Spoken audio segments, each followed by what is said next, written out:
اللهم صل على سيدنا محمد النبي الأمي. اس پارے کے شروع میں ہی قوم شعیب علیہ السلام کے سرکش سرداروں کی اس دھمکی کا ذکر ہے کہ جب انہوں نے کہا تھا کہ اے شعیب علیہ السلام ہمارے دین کی طرف پلٹ آؤ ورنہ ہم تمہیں اور تمہارے پیروکاروں کو جلا وطن کر دیں گے، اپنی بستی سے نکال دیں گے.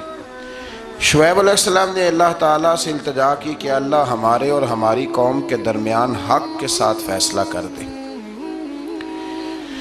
پھر اللہ تبارک و تعالیٰ نے قوم سمود کی طرح عذاب نازل فرمایا اور اسے دنیا سے ہی مٹا دیا، اس قوم کو، جیسے کہ وہاں کچھ تھا ہی نہیں. آیت نمبر 94 جو ہے اسی سورہ اعراف کی، اس کے اندر اللہ تبارک و تعالیٰ نے فرمایا کہ نبی کو جھٹلانے کے بعد فوراً اس قوم کو تباہ نہیں کیا گیا، بلکہ پہلے ان کو سختی اور تکلیف پھر انعام اور اکرام سے آزمایا گیا. پہلے تکلیفیں دی گئیں شاید سمجھ جائیں، پھر اللہ نے انعام و اکرام بھی دیے کہ شاید آسانی کے بعد ہی سمجھ جائیں. لیکن جب وہ ہر حال میں کفر پر ڈٹے رہے تو پھر اللہ تعالیٰ نے انہیں تباہ کر دیا. بہت سارے لوگ ہیں جو سکھوں میں بھی نیک نہیں ہوتے اور دکھوں میں بھی نیک نہیں ہوتے، تو فرمایا یہی ان کا حال ہوا. آسانیاں بھی دی گئیں، تکلیف بھی، پر وہ اپنے کفر پر ڈٹے رہے. آیت نمبر 96 میں اللہ تعالیٰ نے ان ساری باتوں کو بیان کرنے کے بعد ارشاد فرمایا وَلَوْ أَنَّ أَهْلَ الْقُرَىٰ آمَنُوا وَاتَّقَوْا. فرمایا اگر بستیوں والے ایمان لے آتے اور تقوی اختیار کرتے پھر پرا انہیں کیا ملتا؟ فرمایا لَفَتَحْنَا عَلَيْهِمْ، پس ہم ان پر کھول دیتے بَرَكَاتٍ مِّنَ السَّمَاءِ وَالْأَرْضِ، زمین کی برکتیں بھی ان پر کھول دیتے اور آسمان کی برکتیں بھی کھول دیتے اگر وہ ایمان لاتے اور تقوی اختیار کرتے. لیکن انہوں نے سرکشی کی تو پھر اللہ تبارک و تعالیٰ نے انہیں عذاب دیا. اس سے اگلی آیات کے اندر اللہ تبارک و تعالیٰ نے ارشاد فرمایا آیت نمبر 103 سے لے کر 129 تک بالتفصیل اللہ تبارک و تعالیٰ نے اس مضمون کو بیان فرمایا کہ حضرت موسیٰ علیہ السلام کی بعثت اور فرعون اور اس کے پیروکاروں کا ذکر. موسیٰ علیہ السلام نے ان کو دعوت حق دی اور کہا کہ میں تمہارے پاس واضح نشانیاں لایا ہوں، بنی اسرائیل کو میرے ساتھ بھیج دو. فرعون نے معجزات پیش کرنے کے لیے کہا تو حضرت موسیٰ علیہ السلام نے اپنا عصا زمین پہ ڈالا، اپنا عصا، اپنی چھڑی، اپنا ڈنڈا زمین پہ ڈالا تو وہ ایک واضح اژدہا بن گیا. پھر حضرت سیدنا موسیٰ علیہ السلام نے اپنا ہاتھ گریبان سے نکالا تو وہ دیکھنے والوں کے لیے روشن ہو گیا، ہاتھ کے اندر نور پیدا ہو گیا. ید بیضا لیے بیٹھے ہیں اپنی آستینوں میں. فرعون کے سرداروں نے حق کو قبول کرنے کی بجائے اسے جادو قرار دے دیا اور کہا کہ یہ تمہیں اپنے ملک سے نکالنا چاہتا ہے. انہوں نے کہا اس معاملے کو ذرا ڈھیل دو اور جادوگروں کو جمع کرو. جادوگر آئے، انہوں نے فرعون سے کہا کہ ہم حضرت موسیٰ کے مقابلے میں جادو تو دکھائیں گے معاذ اللہ، لیکن اگر ہم غالب آ گئے تو پھر ہمارا انعام کیا ہوگا؟ سودا پہلے طے کرنا ہے، کیا انعام ملے گا؟ اس نے کہا کہ اگر تم غالب آ گئے تو میں تمہیں اپنا قریبی بنا لوں گا. بادشاہوں کا قریبی ہونا بھی تو بڑی بات ہے نا، لوگ بڑے پاپڑ بیلتے ہیں قریبی ہونے کے لیے. اور یہ جو قریبی ہوتے ہیں نا، بالخصوص جو بادشاہوں کے قریبی ہوتے ہیں، بادشاہوں کی تباہی کا سبب بھی یہی لوگ ہی بنتے ہیں. یہ ان کو روز خبر دیتے ہیں کہ سب اچھا ہے، سب اچھا ہے. اور دنیا کے زیادہ تر حکمران انہی لوگوں کی وجہ سے تباہ ہوتے ہیں کیونکہ ان کا خود عوام سے رابطہ نہیں رہتا. اگر وہ خود عوام کے ساتھ ڈائریکٹ رابطہ کریں تو شاید انہیں اچھی اور صاف ستھری چیزیں سمجھنے کو مل جائیں. خیر، جادوگروں نے جب کہا ہمیں کیا دو گے تو اس نے کہا تمہیں قریبی بنا لوں گا. جادوگروں نے موسیٰ علیہ السلام سے کہا کہ آپ پہل کریں گے یا ہم پہل کریں؟ تو موسیٰ علیہ السلام نے کہا تم پہل کرو. جب جادوگروں نے اپنی رسیاں زمین پہ ڈالیں تو لوگوں کی نگاہوں کو سحر زدہ کر دیا، جادو کر دیا اور انہیں ڈروا دیا. انہوں نے کہا یہ تو بڑا جادو لے آئے. تو اللہ تعالیٰ نے حضرت موسیٰ علیہ السلام کو حکم دیا کہ آپ بھی اپنا عصا زمین پہ ڈالیں. ان کی رسیاں سانپ بن گئی تھی نا، دراصل وہ سانپ بنی نہیں تھی، لوگوں کی آنکھوں پر جادو ہو گیا تھا، انہیں سانپ نظر آ رہا تھا۔ فرمایا آپ بھی اپنا عصا زمین پہ ڈالیں، وہ عصا سانپ بنا اور جادوگروں کی ساری چیزوں کو نگل ہی گیا۔ ان کی بہت ساری رسیاں سانپ بنی تھی، ان کا ایک ہی عصا سانپ بنا اور سب کو نگل گیا۔ اس طرح کے معجزے کی حقانیت اور جادوگروں کا بطلان ثابت ہوا اور فرعونی رسوا ہو گئے، جادوگر سجدے میں گر گئے اور اللہ پر ایمان لے آئے۔ فرعون نے انہیں دھمکی دی کہ تم میری اجازت کے بغیر ایمان لے آئے ہو، میں تمہارے ہاتھ اور پاؤں مخالف سمت سے کاٹ دوں گا، یعنی الٹا ہاتھ کاٹ دوں گا، سیدھا پیر کاٹ دوں گا، میری بغیر اجازت ایمان لے آئے ہو، اور تمہیں سولی پہ بھی چڑھوا دوں گا۔ انہوں نے کہا کہ ایمان لانے کی پاداش میں تم ہمیں سزا دینا چاہتے ہو؟ پھر انہوں نے اللہ تعالیٰ سے صبر اور استقامت کی دعا کی۔ اس کے بعد فرعون نے بنی اسرائیل کے بیٹوں کو قتل کرنے کی اور بیٹیوں کو زندہ چھوڑنے کا حکم دے دیا۔ موسیٰ علیہ السلام نے قوم کو صبر کی تلقین کی اور کہا کہ نیک انجام اہل تقویٰ کے لیے۔ یہاں ایک لطیف بات ہمارے صوفیاء نے بھی لکھی ہے۔ صوفیاء کہتے ہیں کہ فرعون نے کلمہ نہیں پڑھا اور جادوگر کلمہ پڑھ گئے۔ وہ کس طرح کلمہ پڑھ گئے؟ تو کہنے لگے دراصل انہوں نے آتے ہی حضرت موسیٰ کا ادب بڑا کیا تھا۔ جادوگر حضرت موسیٰ کے مقابلے میں آ کے بھی ان سے کہتے ہیں کہ رسیاں آپ پہلے ڈالیں گے کہ ہم ڈالیں؟ آپ عصا پہلے رکھیں گے کہ ہم رکھیں؟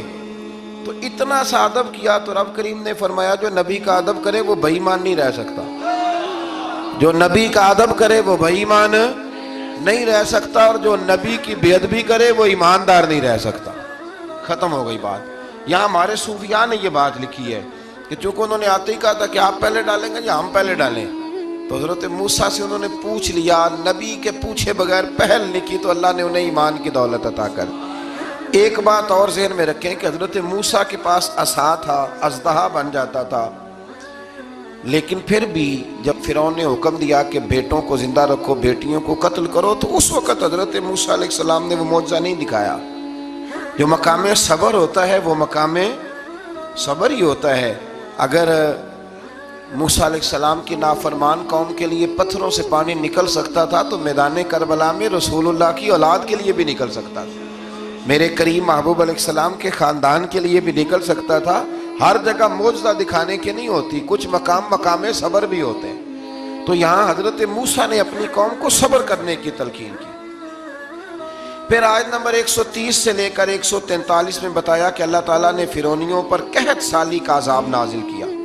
فرعونیوں کا طریقہ یہ تھا کہ اچھائی کو اپنا کمال گردانتے تھے، کہتے تھے یہ ہماری طرف سے، اور برائی کو معاذ اللہ بدشگونی کے طور پر موسیٰ علیہ السلام کی طرف منسوب کرتے تھے، کہتے تھے معاذ اللہ آپ کی وجہ سے یہ سارا کچھ ہو رہا ہے۔ ہوتے نا نہیں کہتے ہیں جب سے میں وہاں گیا ہوں تب سے، ہمارے بزرگ ایک لطیفہ بھی سنایا کرتے تھے کہ کسی زمیندار نے نماز پڑھنی شروع کی تھی تو اس کے جانور مرنے شروع ہو گئے۔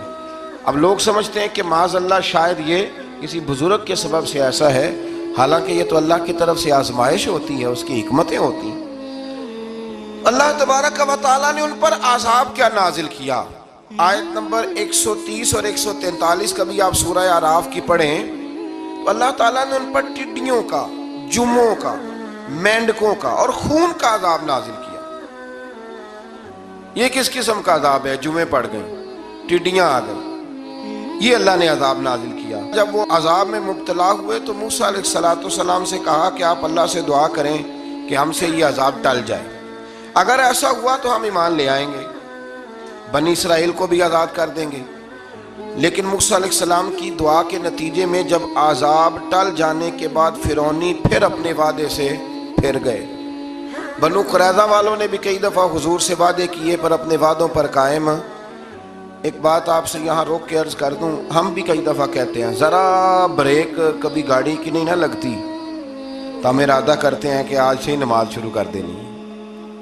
ذرا طبیعت زیادہ لیل ہوتی ہے تو ارادہ کرتے ہیں نا کہ بھائی آج کے بعد ہم نے نیک، پھر کیا ہوتا ہے شفا ہو گئی تو چھٹی ہو گئی۔ یہ طریقہ درست نہیں، یہ تو کفار کا طریقہ بیان کیا نا قرآن پاک نے۔ جہاں فرمایا جب اللہ تبارک و تعالیٰ نے انہیں نجات دے دی تو اپنے وعدے سے مکر گئے، تو پھر اللہ تبارک و تعالیٰ نے بنی اسرائیل کو سمندر پار کر کے ایسی قوم کے پاس پہنچا دیا جو بتوں کی پرستش کرتی تھی وہ تو بچ گئے، لیکن فرعونی سارے دریا کے اندر غرق ہو گئے۔ حضرت موسیٰ علیہ السلام سے کہنے لگے کہ ہمارے لیے بھی ایک خدا بنا دیجئے۔ حضرت موسیٰ علیہ السلام نے فرمایا بت پرستی کرنے والے جاہل ہیں۔ یہ بت پرست قوم کے پاس جب گئے نا بنی اسرائیل والے، بت پوجتے ہوئے دیکھا تو کہنے لگے ہمارے لیے بھی سامنے بنا کے رکھ دو۔ فرمایا یہ تو جاہل ہیں، تم انہیں دیکھ کے اثر قبول کر رہے ہو، اور اپنی جاہلیت کے باعث یہ ہلاک ہونے والے بھی ہیں۔ پھر اللہ تعالیٰ نے بنی اسرائیل پر اپنی نعمتوں کا ذکر فرمایا، اور موسیٰ علیہ السلام نے اپنی قوم میں ہارون علیہ السلام کو اپنا جانشین فرمایا اور کوہ طور پر تشریف لے گئے۔ اللہ نے فرمایا وہاں آ جائیں، میں آپ کو تورات عطا کرتا ہوں۔ 40 دن کا یہ عرصہ تھا۔ موسیٰ علیہ السلام نے وہاں پہ جا کے، وہ سارا واقعہ بھی انہی آیات میں ہے کہ حضرت موسیٰ نے عرض کیا تھا کہ رب ارنی، یا اللہ میں تجھے دیکھنا چاہتا ہوں، تو فرمایا لن ترانی، تو نہیں دیکھ سکتا۔ وہ بھی یہاں اللہ نے ذکر فرمایا۔ پھر اللہ تعالیٰ نے اپنی ایک تجلی جب کوہ طور پہ ڈالی تو حضرت موسیٰ علیہ السلام تاب نہ لا سکے اور بے ہوش ہو گئے، اور پہاڑ بھی ریزہ ریزہ ہو گئے۔ اس کا ذکر بھی اللہ نے انہی آیات میں فرمایا۔ آیت نمبر 144 سے 155 تک حضرت موسیٰ علیہ السلام کو رسالت عطا کرنے، کلیم اللہ کا منصب عطا کرنے، تورات عطا کرنے کا ذکر ہے۔ آگے چل کے بتایا کہ جو متکبر لوگ ہیں نا، وہ آیات الہیہ سے منہ پھیرتے، اور جو لوگ اللہ کی آیات اور قیامت کو جھٹلاتے ہیں ان کے اعمال باطل ہیں۔ پھر موسیٰ علیہ السلام کے کوہ طور پر قیام کے عرصے میں بنی اسرائیل کے زیورات سے بچڑا بنا کر اسے معبود بنانے کا ذکر ہے۔ ان میں ایک جادوگر تھا سامری، سنا ہے سلالہ میں اس کی قبر ہے۔ حضرت موسیٰ کوہ طور پہ چلے گئے تو اس نے پیچھے سے نا سونے کا ایک بچڑا بنا لیا، اس میں سونے کی تاریں اس کے منہ میں لگائیں، ہوا چلتی تھی تو بجتی تھی۔ اتنے کمزور عقیدے کی یہ قوم تھی کہ انہوں نے فٹافٹ ماننا شروع کر لیا، فٹافٹ ماننا، کہنے لگے یہ ٹھیک ہے۔ چنانچہ موسیٰ علیہ السلام جب واپس آئے تو قوم پر غصے اور افسوس کا اظہار فرمایا اور کہا میرے پیچھے تم نے ایسا برا کام کیا۔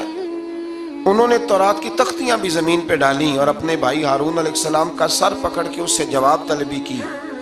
انہوں نے کہا اے میرے ماں جائے، بڑے خوبصورت لفظ ہے قرآن پاک، اے میرے ماں جائے، اے میرے بھائی، قوم نے مجھے بے بس کر دیا اور قریب تھا کہ یہ مجھے قتل بھی کر دیتے۔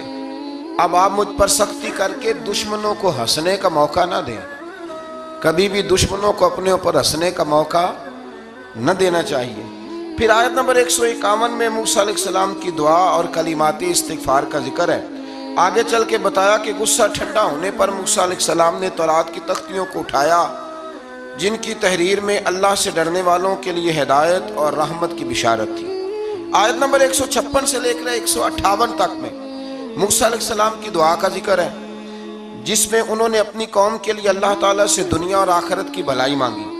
اللہ تعالیٰ نے فرمایا یہ کامل نعمت میں ان لوگوں کو عطا کروں گا جو ایمان کے ساتھ تقوی بھی اختیار کریں گے، یہ انہیں ملے گی نعمت، اور پھر وہ زکوٰۃ دیں گے اور اس عظیم رسول یعنی نبی کریم صلی اللہ تعالیٰ علیہ وآلہ وسلم کی وہ پیروی کریں گے۔ یہ آیت نمبر 158 ہے، یہ سورہ اعراف کی۔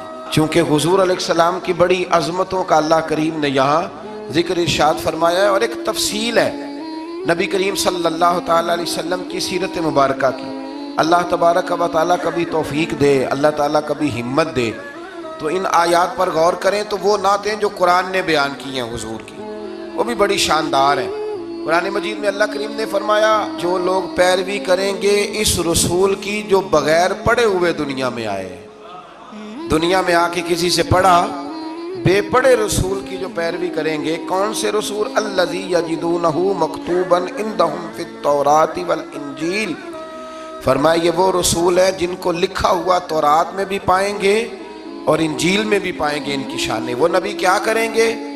یأمرہم بالمعروف وینہاہم عن المنکر، وہ انہیں نیکی کا حکم کرتا ہے اور برائی سے منع فرماتا ہے۔ ویحل لہم الطیبات، اور نبی پاک ان پر حلال چیزوں کو، پاک چیزوں کو حلال کرتے ہیں اور گندی چیزوں کو ان پر حرام کرتے ہیں۔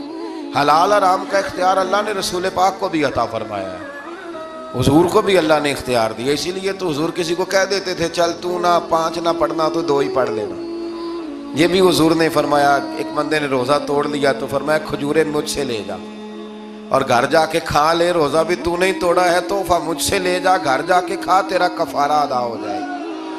نبی پاک صلی اللہ علیہ وسلم نے بڑی ساری جگہوں پہ اس اختیار کو، تو قرآن مجید نے کہا وَيُحِلُّ لَهُمُ الطَّيِّبَاتِ، پاک جتنی چیزیں پاک تھیں وہ میرے نبی نے تم پر حلال کر دی۔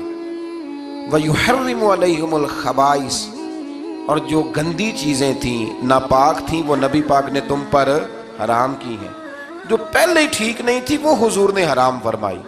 اور پھر بڑے خوبصورت لفظ ہیں، اگر آپ جاگ کے سنیں تو فرمایا وَيَدَعُ عَنْهُمْ، اور وہ ان پر سے اتارتے ہیں اِسْرَهُمْ وَالْأَغْلَالَ الَّتِي كَانَتْ عَلَيْهِمْ، فرمایا نبی پاک ان سے ان کا بوجھ اتارتے ہیں اور کاٹتے ہیں وہ زنجیریں جن میں یہ لوگ جکڑے ہوئے تھے، غلامی کی زنجیریں، سخت ترین احکام کی زنجیریں۔ فرمایا میرے رسول تو دنیا میں زنجیریں کاٹنے کے لیے آئے، حضور نے لوگوں کی زنجیریں کاٹ دی۔ فرمایا فَالَّذِينَ آمَنُوا بِهِ وَعَزَّرُوهُ وَنَصَرُوهُ، فرمایا جو لوگ اس نبی پر ایمان لائیں گے، ان کی تعظیم کریں گے، ان کے دین کی مدد کریں گے، وَاتَّبَعُوا النُّورَ الَّذِي أُنزِلَ مَعَهُ، اور اس نور کی پیروی کریں گے جو ہم نے نبی پاک کے ساتھ اتارا ہے۔ وہ کیا ہے؟ حضور کے ساتھ کیا اترا ہے؟ قرآن مجید۔ فرمایا جو اس کی پیروی کریں گے اولئک هم المفلحون، یہی لوگ ہیں کامیاب ہونے والے۔ اور اگلی آیت میں فرمایا محبوب آپ کہہ دیں، آج پھر کھل کے اعلان کر دیں، کیا کہا قل یا ایھا الناس انی رسول اللہ الیکم جمیعا، فرمایا لوگوں کو بتا دیں کہ میں ایک قبیلے کا، ایک گروہ کا، ایک ملک کا نہیں، میں سارے انسانوں کا رسول بن کے آیا ہوں، تمام انسانوں کی طرف۔ اور حضور نے اعلان فرمایا، خود بخاری کا لفظ ہے، فرمایا ارسلت الی الخلق، فرمایا میں صرف انسانوں کا نہیں، جس کو اللہ نے پیدا کیا ہے میں ان سب کا رسول بن کے دنیا میں آیا، سب کا رسول بن کے میں دنیا میں آیا ہوں۔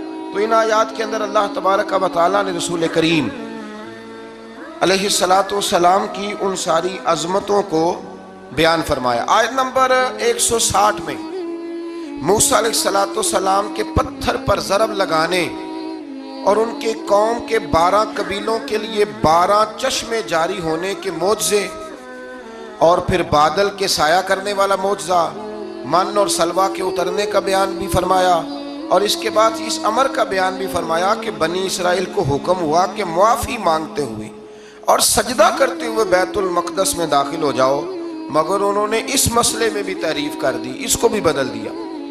مزید بتایا کہ سمندر کے کنارے جو ایک بستی تھی، انہیں ہفتے کے دن وہاں مچھلیاں پکڑنے سے منع کیا گیا تھا، مگر انہوں نے اللہ کے حکم کی نافرمانی کی، سوائے ایک گروہ کے، بنی اسرائیل کی نافرمانیوں کے باعث اللہ نے ان کی صورتوں کو بدل دیا۔ اللہ نے انہیں،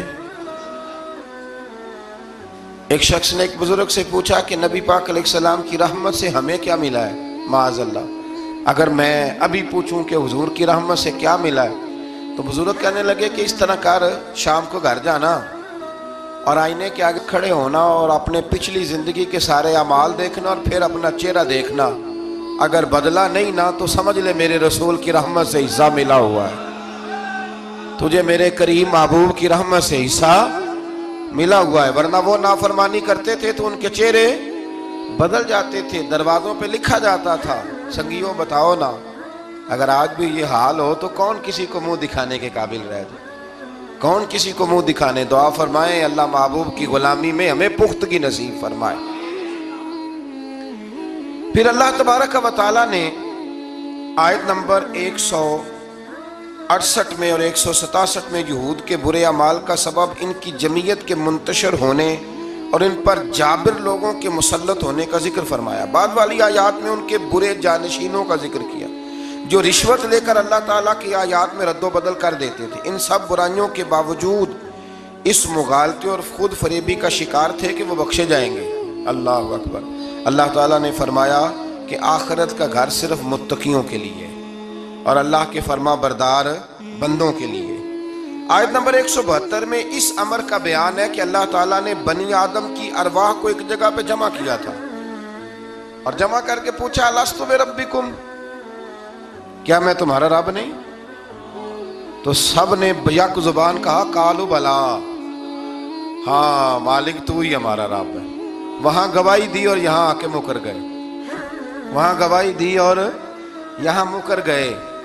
تو ہمارے بزرگوں نے لکھا ہے اس وقت بھی سب سے پہلے جس روح نے گواہی دی وہ میرے اور آپ کے پیارے رسول کی روح ہے مبارک، سب سے پہلے۔ اور حضور نے فرمایا جو روحیں وہاں ایک دوسرے کو جانتی تھی وہ یہاں بھی ایک دوسرے کو۔ داتا گنج بخش علی اجویری رحمۃ اللہ لکھا ہے کہ حضرت حرم بن حیان کہتے ہیں میں حضرت اویس کرنی سے ملوں، تو کہتے ہیں میں ان کے پیچھے یمن گیا تو وہ یمن سے مکے چلے گئے، میں مکے گیا تو وہ مدینے آ گئے، میں مدینے گیا تو وہ مصر چلے گئے، وہاں سے وہ پھر یمن آ گئے۔ بالآخر میں نے نہر فرات کے کنارے انہیں دیکھ ہی لیا، وضو کر رہے تھے، میں نے ان کو سلام لیا تو میرا ارادہ تھا سلام کے بعد پوچھوں گا کہ آپ ہی اویس کرنی ہے؟ کہتے میں نے السلام علیکم کہا تو وضو سے فارغ ہو کر کہنے لگے وعلیکم السلام یا حرم بن حیان۔ تو میں نے کہا حضور آپ مجھے کیسے جانتے ہیں؟ میں تو پہلی دفعہ ملا ہوں۔ کہنے لگے میں اویس کرنی ہوں، تو حرم بن حیان ہے، میں تجھے جانتا ہوں۔ کہا حضور کس طرح؟ فرمایا عارف تو روحی من روحی کا، میری روح تیری روح کی واقف ہے، میری روح تیری روح کی کن فیکون تے کل دی گل لے۔ وہ درویش نے کہا تھا نا کن فیکون تے کل دی گل لے، اسی اگے پریت رلائی۔ ہمارا تو پرانا جرانہ ہے بھائی، کن فیکون تے کل دی گل لے۔ اللہ تبارک و تعالیٰ سمجھنے کی توفیق عطا فرمائے۔ یہاں بڑے لطیف نقطے ہیں، بڑی باتیں ہیں، پر انشاءاللہ تعالیٰ کسی وقت کریں گے۔ اس آیت میں بڑا کچھ لکھا ہے ہمارے بزرگوں نے اور کمال کر دیا جس نے جو لکھا۔ بہرحال پھر آگے چل کے اللہ تعالیٰ نے ارشاد فرمایا آیت نمبر 175 میں، بغیر نام لیے ایک شخص کا ذکر فرمایا۔ بعض بزرگوں نے کہا وہ بلم بن بورا ہے، اور بعض نے کہا امیہ بن خلف ہے، اور بعض نے کہا ابو عامر فاسق ہے۔ ان تینوں میں سے ایک برائی ان تینوں میں مشترک تھی، تینوں میں وہ جرم پایا جاتا تھا، وہ یہ تھا کہ ان کے پاس علم بھی تھا، زہد اور ریاضت بھی تھی بلم بن بورا کے پاس، لیکن حضرت موسیٰ کے حسد کی وجہ سے تباہ ہو گیا۔ اسی طرح امیہ اور ابو عامر نبی پاک علیہ السلام کے حسد کی وجہ سے تباہ ہو گئے۔ کچھ لوگ صرف حسد کی وجہ سے ہی، پتہ ہے آپ کو، کچھ لوگ حسد کی وجہ سے تباہ ہو جاتے ہیں۔ ایک بادشاہ بڑا کنجوس تھا، تو اس کے سامنے ایک شخص اکثر آیا کرتا تھا، تو کسی نے اس سے کہا کہ بادشاہ سے انعام وصول کرو۔ اس نے کہا یہ بڑا کنجوس ہے، پر چلو اللہ نے مجھے بھی بڑا ذہن دیا، انعام لے ہی لیتے ہیں۔ تو کہنے لگا بادشاہ کا بھی انعام ہی دے دیا کر۔ بادشاہ کہنے لگا پہلے میرے سوال کا جواب دے پھر انعام دوں گا۔ اس نے سوال ہی ایسا سخت پوچھنا تھا کہ انعام بنے ہی نہ۔ حضرت رومی نے لکھا ہے کہ بادشاہ سلامت پوچھو سوال۔ تو بادشاہ کہنے لگا یہ میرے ہاتھ کی ہتھیلیاں، ان میں بال کیوں نہیں؟ پشت پہ ہے تو ہتھیلی پہ کیوں نہیں؟ اس نے بھی پھر کمال ہی جواب دیا، کہنے لگا آپ سخی بڑے ہیں، وہ دے دے کے نا بال سارے گھس گئے، وہ دے دے کے گھس گئے۔ بادشاہ کو بڑا ہی غصہ آیا، پتا تو اسے تھا نا میں کنجوس ہوں، بڑا غصہ آئے گا تو سخی بڑا ہے تو دے دے کے تیرے ہاتھوں کے بال۔ غصے سے کے ساتھ کہنے لگا تو تیرے ہاتھوں میں کیوں نہیں بال؟ کہنے لگا بادشاہ تو نے دیا بڑا ہے تو میں نے لیا بڑا ہے، تیرے دے دے کے گھس گئے ہیں تو میرے لے لے کے گھس گئے ہیں۔ تو اس کو اور غصہ آیا، کہنے لگا تو یہ جو سارے بیٹھے ہیں یہ دربار میں ادھر بھی تو ان کے ہاتھوں میں بال کیوں نہیں؟ کہنے لگا بادشاہ تو دیتا رہتا ہے میں لیتا رہتا ہوں تو یہ ہاتھ ملتے رہتے ہیں، ان کے مال مال کے گھس گئے ہیں۔ تو بادشاہ کہنے لگا بھائی بندہ تو سیانا ہے، تجھے کچھ نہ کچھ دینا ہی پڑے گا۔ تو اس نے دیا اسے۔ تو کچھ لوگوں کے نا مال مال کے ہی اللہ دیتا ہے نوازتا ہے، پر ان کے حسد کر کر کے یہ ہاتھ گھس جاتے ہیں، بیٹھ کے نا پروگرام بناتے رہتے ہیں، اس نے ایسا کیا اس لیے آگے نکل گیا، اس نے یہ کیا۔ ایک صاحب مجھے ایک شخص کے بارے میں خبر دینے لگا، کہنے لگا وہ فلانا کیا، پھر اس نے ایسا کیا، تو پھر وہ جیک لگا، پھر وہ سیاست کی تو آگے نکل گیا۔ میں کہ پتہ نہیں تینوں میں سارا ہی سی تھے، تم ہی لا لینا سی، کیونکہ تم بڑی باریک خبر دے رہا ہے کہ یہاں سے اس نے ایسے کیا تو پھر اس طرح کر کے اس نے ایسے کیا۔ ایسا نہیں ہوتا، جڑیاں گڈیاں آپ ہی اڈیاں، او نہ چڑھن اونچائیاں، او خی گڈیاں اچیاں اڈیاں جڑیاں سائیاں آپ چڑھائیاں۔ ہاں یہ سمجھ لو، وَتُعِزُّ مَن تَشَاءُ وَتُذِلُّ مَن تَشَاءُ بِيَدِكَ الْخَيْرُ۔ اس لیے یہ الجھا نہ کرے۔ تو حسد کی وجہ سے یہ لوگ پیچھے رہ گئے، اللہ تعالیٰ ہمیں حسد سے محفوظ فرمائے۔ آیت نمبر 179 میں اللہ تعالیٰ کی نعمت عقل کو قبولیت ہدایت کے لیے استعمال نہ کرنے والوں کو چوپایوں سے بدتر قرار دیا گیا۔ جو عقل اور شعور رکھنے کے باوجود استعمال نہیں کرتے، فرمایا جانوروں سے برے ہیں۔ ان کے دل ہیں مگر وہ حق کے دلائل کو سمجھتے نہیں۔ رب فرماتا ہے ان کے پاس آنکھیں ہیں پر آیات الہی کو دیکھتے نہیں، ان کے پاس کان ہیں پر دعوت حق کو سنتے۔ آیت نمبر 180 میں اللہ تعالیٰ کی اسماء حسنہ کے ساتھ پکارنے کا ذکر ہے کہ رب کو پیارے پیارے ناموں کے ساتھ پکارا کرو۔ رحمان کہہ کے پکارو، رحیم کہہ کے پکارو، ستار اور غفار کہہ کے پکارو۔ اللہ اکبر۔ آیت نمبر 186 سے 188 میں منکرین کے قیامت کے بارے میں پوچھنے اور قیامت کے اچانک آنے کا ذکر ہے۔ رسول اللہ صلی اللہ علیہ وسلم کو بارگاہ ربوبیت میں عجز و نیاز کی تعلیم دیتے ہوئے فرمایا کہ اے محبوب آپ یہ کہہ دیں کہ میں اپنی ذات کے لیے خود سے کسی نفع اور نقصان کا مالک نہیں ہوں مگر جو اللہ چاہے، اور اگر میں اپنی ذات سے غیب کو جانتا تو میں آج خود خیر کثیر جمع کر لیتا اور مجھے کوئی تکلیف نہ پہنچتی۔ یعنی غیب کے علوم اور ساری نعمتیں رب ہی عطا کرتا ہے، رب ہی عطا کرتا ہے، اور کبھی بھی کوئی تکلیف پہنچے تو اس کی قضاء و قدر سے پہنچتی ہے۔ یہ اللہ کی قدرت ہوتی ہے، اگر کبھی کسی کو کوئی تکلیف، زیادہ تر تکلیفیں اس کے پیاروں کو پہنچتی ہیں، مطلب یہ تو نہیں نا کہ وہ ناراض ہے، اس میں کوئی اس کی حکمت ہے۔ آیت نمبر 199 اور 190 میں بتایا کہ تمام بنی آدم کو ایک جان حضرت آدم علیہ السلام سے پیدا کیا ہے اور اسی سے اس کا جوڑا بھی بنایا تاکہ وہ اس سے سکون حاصل کرے۔ اور جب بیوی امید سے ہو تو میاں بیوی تندرست لڑکے کی دعا کرتے ہیں اور شکر ادا کرنے کا اقرار کرتے ہیں، لیکن جب اللہ تعالیٰ ان کو عطا کرتا ہے تو یہ لوگ اس کے ساتھ شریک بنا لیتے ہیں۔ اس کے بعد والی آیات میں کفار کے معبودان باطل کی عجز، کمزوریوں اور احتیاج کا ذکر فرمایا۔ دیکھیں نا آپ، جب تک تو بچہ پیدا نہیں ہوتا تو دعائیں ہوتی رہتی ہیں، اور جب پیدا ہو جاتا ہے تو پھر ڈھول بجنے شروع ہو جاتے ہیں۔ کئی دفعہ دل کرتا ہے پوچھنے کو کہ یار یہ تمہیں اللہ تعالیٰ نے دیا ہے نا، تو چاہیے تو یہ تھا کہ بچہ پیدا ہوتے ہی سجدے میں گر جاتے۔ اگرچہ یہ طریقہ کفار کا بیان کیا یہاں، لیکن مسلمانوں کی تعلیم کے لیے بیان ہو رہا ہے۔ اکثر بھائی میں نے 6 من مٹھائی بانٹ ڈالی، اتنا میں نے کیا، تو بھائی نفل کتنے پڑے، اس پر کوئی توجہ نہیں ہے۔ اسی طرح کا ہمارا معاملہ یہ ہے کہ جب تک تو کوئی بندہ بیمار رہتا ہے تو دعائیں چلتی رہتی ہیں، اور تندرست ہو کے آ جائے تو اب وہ بھول جاتا ہے۔ اللہ تبارک و تعالی ہمیں ہر حال میں اپنی یاد کی توفیق عطا فرمائے۔ آیت نمبر 194 میں مشرکوں کے معبودان باطلہ کے بارے میں بتایا کہ وہ تمہاری ہی طرح مخلوق ہیں جن کو تم پوجتے ہو، اور آنکھ، کان، ہاتھ اور پاؤں کی نعمت سے بھی محروم ہے، یعنی وہ خود ہی عاجز اور بے بس ہیں، کسی کو نفع یا نقصان پہنچانے پہ قادر نہیں ہیں۔ یہ چیزیں اللہ تعالیٰ کے اختیار میں۔ آیت نمبر 199 میں اخلاق حسنہ کی جامع ترین تعریف اللہ تعالیٰ نے سرکار دو عالم صلی اللہ علیہ وسلم سے فرمایا، جو قصوروار معذرت طلب کرتے ہوئے آپ کے پاس آئے اسے معاف کر دیجیے۔ محبوب جو معافی مانگے اسے معاف کر دیجیے، اچھی باتوں اور نیک کاموں کو حکم دیجیے، اور ناسمجھ لوگوں سے الجھنے کی بجائے رخ انور پھیر لیجیے۔ اور اگر شیطان وسوسہ اندوزی کرے تو اعوذ باللہ پڑھیے، اللہ کے ذکر سے شیطان کے شر سے پناہ حاصل ہو جائے گی۔ یعنی جھگڑا نہیں کرنا، اعوذ باللہ پڑھ لینی، خود بخود شیطان بھاگ جائے گا۔ سورہ اعراف کے آخر میں آیت نمبر 204 میں اللہ نے فرمایا، جب قرآن پڑھا جائے تو غور سے سنو اور خاموش رہو تاکہ تم پر رحم کیا جائے۔ اللہ تبارک و تعالیٰ توفیق عطا کرے۔ آگے سورہ انفال شروع ہو جاتی ہے اسی پارے کے آخر میں۔ یہ سورہ انفال جو ہے یہ مدنی سورت ہے، اور عربی زبان میں انفال کہتے ہیں مال غنیمت کو۔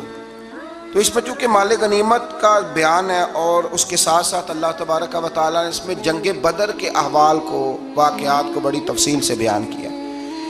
اس کی آیت نمبر 2 سے کامل مومنوں کی صفات بیان کی گئی ہیں۔ اس میں اللہ تعالیٰ نے فرمایا کہ جو کامل مومن ہیں وہ اللہ تعالیٰ سے ڈرتے ہیں، آیات الہی سن کر ان کے ایمان کو تقویت ملتی ہے۔ وَإِذَا تُلِيَتْ عَلَيْهِمْ آیَاتُهُ زَادَتْهُمْ ایمانا، جب اللہ کی آیتیں پڑھی جاتی ہیں تو ان کے ایمان بڑھتا ہے، یعنی ان کے ایمان میں پختگی آ جاتی ہے۔ فرمایا وہ اپنے رب پر بھروسہ بھی کرتے ہیں، نماز بھی قائم کرتے ہیں، زکوٰۃ بھی ادا کرتے ہیں۔ فرمایا یہ ہیں جو سچے پکے مومن ہیں۔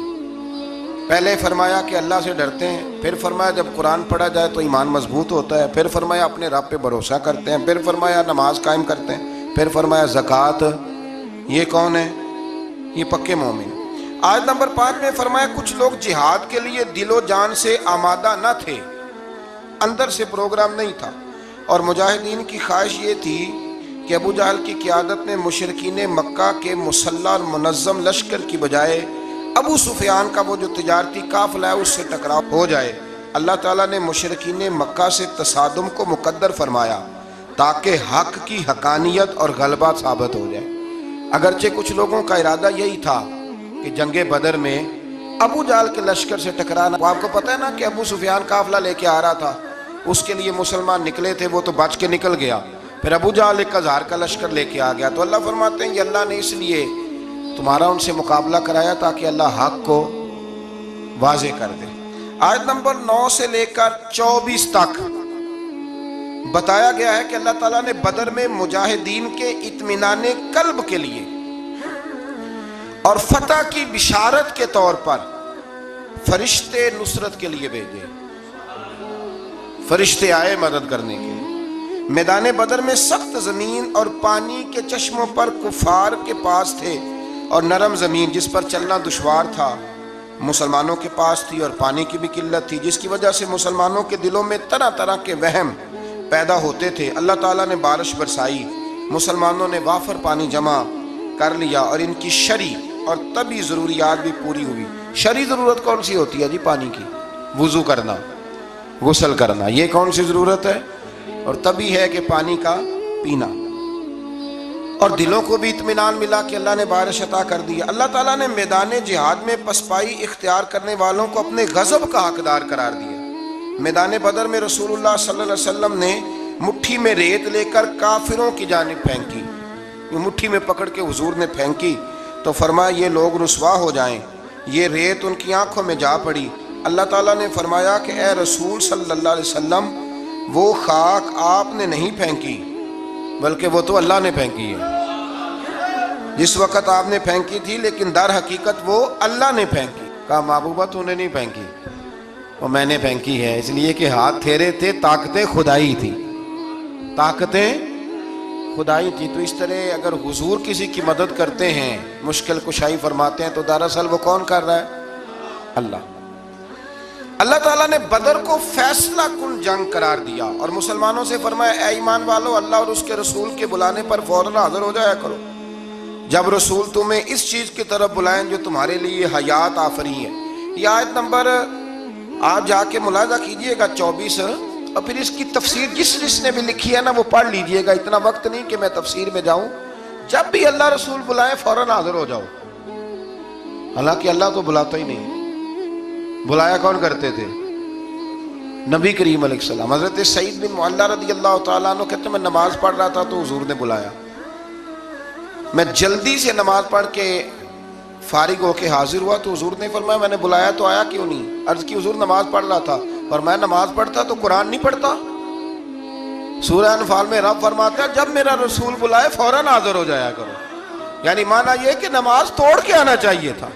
یہاں میرے اعلیٰ حضرت نے لکھا ہے حضور بلائے تو نماز چھوڑ کے چلا جا، اور واپس آ کے نا جہاں سے چھوڑی تھی وہیں سے شروع کر لے، سجدہ صاحب کی بھی ضرورت نہیں، تو نماز مکمل کر لے، جتنی دیر تو مصطفیٰ کی بارگاہ میں حاضر تھا سمجھ لے میں رب کی عبادت میں ہی موجود تھا۔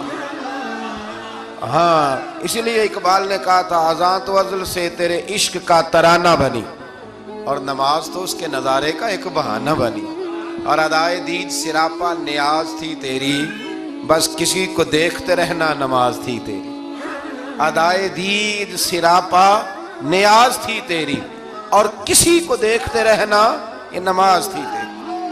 آیت نمبر 25 میں فرمایا یہ مت سمجھنا کہ ظالموں کے فتنے کا وبال صرف ان لوگوں تک محدود رہے گا اگر عمل بالمعروف اور نہیں عن المنکر کا عمل رک گیا تو اس کے اثرات باقی معاشرے کو بھی بھگتنے پڑیں گے۔ یہ آیت نمبر 25 ہے۔ اگر نیکی کا حکم دینا چھوڑ دیا جائے، برائی سے منع کرنا چھوڑ دیا جائے، تو اس کا وبال صرف ان لوگوں پہ نہیں پڑتا، سارے معاشرے پہ پڑتا ہے۔ لوگ سمجھتے ہیں کہ ان درسوں کی، ان تقریروں کی، ان وعظوں کی کوئی اہمیت نہیں، یہ پڑھو رب کا قرآن۔ رب فرماتا ہے کہ اگر تم یہ کام چھوڑ دو گے تو ساری قوم وبال میں آ جائے گی۔ یہ تو فرض کفایہ ادا ہوتا ہے، بڑے سارے لوگوں کی طرف سے یہ معاملہ، یہ قرآن پڑھ رہا ہوں، قرآن پاک واضح آیات میں یہ حکم ہے۔ لوگ کہتے ہیں جی اتنا سال ہو گئے درس دیتے، پھر لوگ بدلے کیوں نہیں؟ تو میں نے کہا ہمارے ذمہ اذان پڑھنا ہے، بندوق لے کے لوگوں کو لانا نہیں۔ ہم اذان دیتے رہیں گے، پھر جسے اللہ توفیق دے گا وہ انشاءاللہ نماز بھی پڑھ ہی لے گا۔ مؤذن کی ڈیوٹی ہے کہ وہ اذان پڑھے، اس کی یہ ڈیوٹی نہیں کہ بندوق لے کے جائے اور لوگوں کو گھروں سے نکال کے لائے۔ آیت نمبر 26 میں ہجرت سے پہلے مسلمانوں کی بے بسی اور بعد میں اللہ کی مدد سے مضبوط ہونے اور اس نعمت پر اللہ کا شکر ادا کرنے کا بیان ہے۔ مزید فرمایا کہ اللہ اور اس کے رسول سے خیانت نہ کرو، یا ایھا الذین آمنوا لا تخونوا اللہ والرسول۔ فرمایا اللہ اور اس کے رسول سے خیانت، یہ آیت نمبر 27 ہے۔ اور فرمایا اپنی امانتوں میں بھی خیانت نہ کرو اگرچہ تم جانتے ہو۔ اللہ رسول سے خیانت کیا ہوتی ہے؟ تو اس آیت کے تحت حضرت عبداللہ ابن عباس فرمایا کرتے تھے جس نے فرض چھوڑے اس نے اللہ سے خیانت کی، اور جس نے سنت کو چھوڑا اس نے نبی پاک سے خیانت کی۔ اللہ تعالیٰ فرض ادا کرنے کی بھی توفیق دے اور مصطفیٰ کی سنت کا پیار بھی عطا فرمائے۔ آیت نمبر 30 میں ہجرت کے موقع پر مشرکین مکہ نے اپنی پارلیمنٹ میں، دارالندوہ جو ان کی پارلیمنٹ تھی جس میں وہ بیٹھتے تھے، رسول اللہ صلی اللہ علیہ وسلم کے بارے میں وہاں بیٹھ کے جو مشاورت کی تھی اس کے احوال اللہ نے بیان کرتے ہوئے فرمایا اس وقت کو یاد کرو جب کافر آپ کے خلاف سازشیں کر رہے تھے تاکہ آپ کو قید کریں یا معاذ اللہ ثم معاذ اللہ قتل کریں یا جلا وطن کریں۔ کیا خوبصورت انداز ہے۔ رب فرماتا ہے وہ اپنی سازشوں میں لگے ہوئے تھے اور اللہ تعالیٰ اپنی خفیہ تدبیر فرما رہا تھا، اور اللہ بہترین تدبیر کرنے والا ہے۔ کہتے ہیں جو میرے خلاف سازشیں کر رہے ہیں، میں نے کہا چھوڑ، تو رب کی مدد حاصل کر، اللہ بہترین تدبیر کرنے والا ہے۔ آیت نمبر 32 سے 35 میں فرمایا کفار مکہ اپنی سرکشی کی وجہ سے اس طرح کے مطالبات کرتے تھے کہ اگر آپ کے پاس یہ قرآن حق ہے تو اللہ سے دعا کیجئے کہ ہم پر آسمان سے پتھر برسائے یا ہمیں دردناک عذاب دے۔ یہ وہ کہا کرتے تھے، مگر اللہ نے فرمایا کیا محبوب جب تک آپ ان میں موجود ہیں اللہ انہیں عذاب نہیں دے گا۔ حد ہو گئی، جب تک آپ موجود ہیں اللہ عذاب۔ اور ایک جملہ اور سن لیں، میرا تو ایمان ہے کہ جب تک گنبد خضرا موجود ہے، جب تک گنبد خضرا موجود، اس دھرتی پہ عذاب۔ یہ دنیا ایک سمندر ہے مگر ساحل مدینہ ہے، یہ دنیا جل کے بجھ جاتی مگر حائل مدینہ ہے۔ یہ دنیا جل کے بجھ جاتی مگر یہ زمین پہ مدینہ ہے، اسی لیے تو ہر جگہ سبزہ اگتا ہے، ورنہ جو ہم کام کرتے ہیں وہ تو جل کے مرنے والے ہیں۔ تو فرمایا محبوب جب تک آپ موجود ہیں اللہ عذاب۔